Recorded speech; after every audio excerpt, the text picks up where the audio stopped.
নমস্কার বন্ধুরা, আপনারা দেখছেন বিএম নিউজ টিভি। জানাবো আজকের বাছাই করা 10টি গুরুত্বপূর্ণ খবর। শুরুতেই হেডলাইন্স।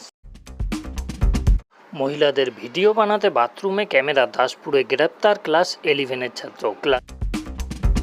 ছেলে ধরা সন্দেহে গণধোলাই, গাড়ি ভাঙচুর পুলিশের, উত্তপ্ত বারাসাত। গরিবের রেশন চুরিতে অভিযুক্ত ঋতুপর্ণাকে নিয়ে প্রশ্ন করতেই ঘুম উড়ল দেবের। নয়া অস্বস্তিতে তৃণমূল সংসদ। মক্কায় মৃত্যু হজযাত্রীদের মধ্যে 68 জন ভারতীয়। মুসলিম অধ্যুষিত তাজিকিস্তানেই নিষিদ্ধ হিজাব। এখন বিস্তারিত। তার আগে আপনারা কোথা থেকে আমাদের এই ভিডিওটি দেখছেন অবশ্যই কমেন্ট করে জানাবেন। মহিলাদের ভিডিও বানাতে বাথরুমে ক্যামেরা, দাসপুরে গ্রেপ্তার ক্লাস 11-এর ছাত্র। ক্লাস 11-এ পড়া 17 বছরের এক নাবালকের বিরুদ্ধে অভিযোগ উঠেছে কখনো গৃহস্থের বাড়ির বাথরুমে, কখনো স্কুলের বাথরুমে মোবাইল বা গোপন ক্যামেরা লাগিয়ে মহিলাদের নগ্ন ভিডিও তোলার। আজ এই কিশোরকে তুলে দিল পুলিশের হাতে গ্রামবাসীরা। গ্রামবাসীদের দাবি, যথেষ্ট তথ্য প্রমাণ সহ ওই কিশোরকে পুলিশের হাতে তুলে দেওয়া হয়েছে। অভিযুক্ত কিশোর তার কুকীর্তির কথা নিজেই স্বীকার করেছে। ওই ছাত্রের কাছ থেকে 2টি মেমোরি কার্ড মিলেছে। উদ্ধার হয় এলাকার একাধিক মহিলার নগ্ন ছবি। দাসপুর থানার যোধঘনশ্যাম গ্রামের বাসিন্দা ওই কিশোর। গ্রামবাসীদের অভিযোগ, 17 বছরের ওই নাবালক বহুদিন ধরে গ্রামের বধূ ও স্কুল ছাত্রীদের গোপন ভিডিও বানিয়ে বিভিন্ন ওয়েবসাইটে আপলোড করত। ওই কিশোর যোধঘনশ্যাম নীলমণি উচ্চ বিদ্যালয় একাদশ শ্রেণীর ছাত্র। এদিন গ্রামবাসীরা ওই কিশোরকে এক বন্ধু মারফত জানতে পারে স্কুলের মহিলাদের বাথরুমে স্পাই ক্যামেরা লাগিয়েছে ওই ছাত্র। তখনই জানা যায় গ্রামের একাধিক মহিলা স্নান করার ভিডিও রেকর্ড করেছে এবং সেগুলি ভাইরাল করা হয়েছে ইন্টারনেটে।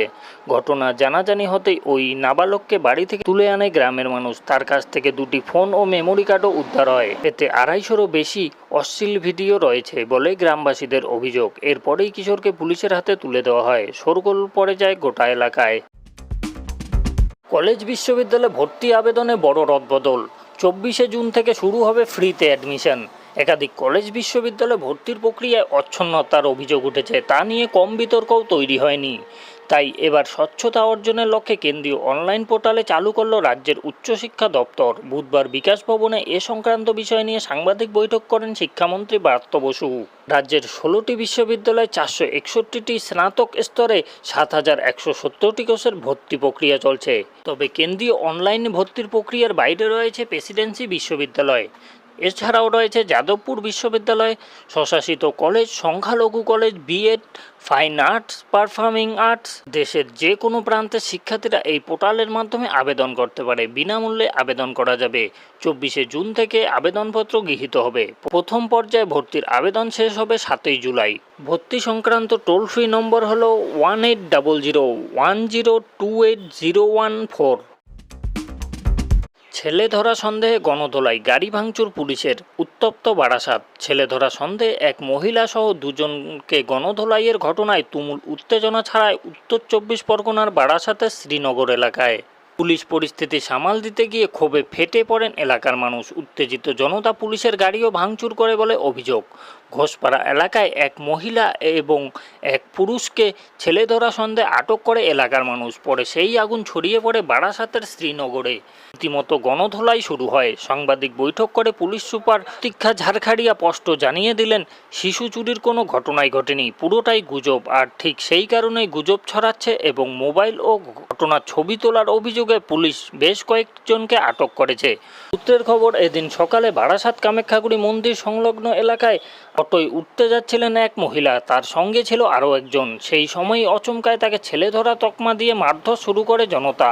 কিছুক্ষণের মধ্যেই ভিড় জমে যায় এলাকায়। গণপিটুনির খবর পেয়ে পুলিশ পৌঁছলে উল্টো উত্তেজিত জনতা পুলিশের উপরই চড়াও হয়। ভাঙচুর করা হয় পুলিশের গাড়িও। রণক্ষেত্রের চেহারা নেয় এলাকা। পরিস্থিতি সামালে লাঠিচার্জ করে পুলিশ। বারাসাতের এসপিডিও স্থানীয় বাসিন্দাদের আশ্বস্ত করে গুজবে কান না দেওয়ার কথা জানান। দিন কয়েক আগে কাজীপাড়ায় 11 বছর নাবালকের গলা টিপে খুন করা হয়। আর তারপর থেকে এই গুজব রটেছে জানিয়েছে পুলিশ। সুপার জানিয়েছেন যে কাজীপাড়ার ঘটনা একটি খুনের ঘটনা। সেই ঘটনার তদন্তে একজনকে গ্রেপ্তার করা হয়েছে। যদিও ধৃত ব্যক্তি মৃত পরিচিত কি না বা ধৃতের পরিচয় কি তা জানায়নি পুলিশ। ধৃতকে পুলিশ হেফাজতে নিয়ে আরও জিজ্ঞাসাবাদ করা হবে বলে জানিয়েছেন তিনি। গরিবের রেশন চুরিতে অভিযুক্ত ঋতুপর্ণাকে নিয়ে প্রশ্ন করতেই ঘুম উড়ল দেবের। নয়া অস্বস্তিতে তৃণমূল সংসদ। গরিবের রেশন চুরির ঘটনায় আজ ইডির পক্ষ থেকে জেরা করা হচ্ছে অভিনেত্রী ঋতুপর্ণা সেনগুপ্তকে।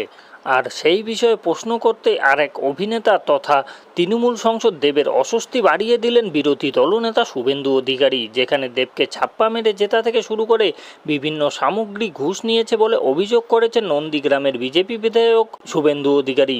এদিন ঋতুপর্ণা সেনগুপ্তকে ইডির জেরা নিয়ে শুভেন্দু অধিকারীকে প্রশ্ন করা হয়। আর সেই প্রশ্নের উত্তর দিতে গিয়ে তিনি বলেন যে ডেকেছে সেই বলতে পারবে। আর যারা কথা বলছে ঘাটালে যিনি এবার ছাপ্পা মেরে জিতেছেন, কেশপুরে প্রচুর ছাপ্পা দিয়েছেন, তিনি তো ঘড়িসহ আরও অন্যান্য সামগ্রী ঘুষ নিয়েছে। আমি তো সেটা গত মাসেই 20 তারিখেই প্রমাণ করে দিয়েছি। আর সেখানে প্রশ্ন হচ্ছে যে আবার কি নতুন করে চাপের মুখে পড়ে গেলেন তৃণমূল সংসদ দীপক অধিকারী ওরফে দেব। ভোটের আগে তার বিরুদ্ধে বিভিন্ন তথ্য ফাঁস করে দিয়েছিলেন শুভেন্দু অধিকারী। আরও একবার এই ইস্যুতেই নতুন করে অস্বস্তির মুখে ফেলে দিলেন রাজ্যের বিরোধী দলনেতা। সব মিলিয়ে গোটা পরিস্থিতি কোন দিকে দাঁড়ায় সেটাই এখন নজরে সকলের। মক্কায় মৃত্যু হজযাত্রীদের মধ্যে 68 জন ভারতীয়। বাড়ছে মৃতের সংখ্যা। প্রবল প্রতিকূল পরিস্থিতিতে 2024 সালে হজযাত্রায় অংশ নিয়েছে গোটা বিশ্বের মুসলিম সম্প্রদায়ের মানুষ। প্রথম থেকেই তাপমাত্রা সংক্রান্ত সতর্কতা জারি করা হয়েছিল। সেই মতো মঙ্গলবার মক্কার তাপমাত্রা ছিল 50 ডিগ্রিরও বেশি। তার জেরে হজযাত্রায় মৃত্যুর সংখ্যা আরও বাড়ল। সৌদি আরবের প্রশাসনের যদিও দাবি হজযাত্রার সময় গরম ও তার জেরে মৃত্যুর ঘটনা প্রতিবারই ঘটে। 2023 সালে হজযাত্রার মৃত্যু হয়েছিল টোটাল 200 জনের। সেখান থেকে এবার অঙ্কটা লাফিয়ে বেড়েছে 665 জনের। তবে সরকারিভাবে এখনও কোনো পরিসংখ্যান দেওয়া হয়নি। তবে মৃতের অধিকাংশই মিশরের বাসিন্দা। মুসলিম অধ্যুষিত তাজিকিস্তানেই নিষিদ্ধ হিজাব। তালিবান শাসিত আফগানিস্তানের সীমাবর্তী মুসলিম অধ্যুষিত দেশ তাজিকিস্তানের নিষিদ্ধ হতে চলছে হিজাব। সে দেশের সংসদে উচ্চকক্ষে পাশ করা হলো এই সংক্রান্ত বিল। পাশাপাশি খুশির ঈদ এবং বরকি ঈদ রাস্তায় বেরিয়ে উদযাপনে মারতে পারবে না শিশুরা, এমনই বিল পাশ করা হয়েছে। সাধারণ এইসব উদযাপনের দিন শিশুরা অন্যদের বাড়িতে গিয়ে শুভেচ্ছা জানায়। গত 8ই মে সংসদের নিম্নকক্ষে হিজাব সংক্রান্তীয় বিল পাশ করা হয়েছিল। এবার উচ্চকক্ষেও পাশ করা হলো এই বিলটিতে প্রসঙ্গত পোশাককে টার্গেট করা হয়েছে, বিশেষত হিজাবকে, যাকে এলিয়েনদের পোশাক বলেও উল্লেখ করা হয়েছে। অর্থাৎ তা যেন তাজিকিস্তানের সংস্কৃতির সঙ্গে ঠিক খাপ খায় না। উদযাপনকে বিদেশি সাংস্কৃতিক বলেও উল্লেখ করা হয়েছে। প্রসঙ্গত সরকারিভাবে হিজাব নিষিদ্ধ করার সিদ্ধান্ত সবে নেওয়া হয়েছে বলে বহু বছর ধরেই তাজিকিস্তানে হিজাব নিষিদ্ধ, তবে তাতে কোনো সরকারি সিলমোহর ছিল না। পাশাপাশি বড় দাড়ি রাখাও সে দেশে কার্যত নিষিদ্ধ। 2007 সালে সে দেশের শিক্ষা মন্ত্রক ইসলাম পোশাক এবং মিনি স্কার্টের মতো পশ্চিমী পোশাক দুই পড়ুয়াদের জন্য নিষিদ্ধ করেছে। সম্প্রতি সময়ে তাজিকিস্তানের জাতীয় পোশাকে পরার উপরেই এবার জোর দেওয়া হয়েছে। সরকারের তরফে মহিলাদের জাতীয় পোশাক পরে আর্জি জানিয়ে মেসেজ পাঠানোর কথাও জানা হয়েছে।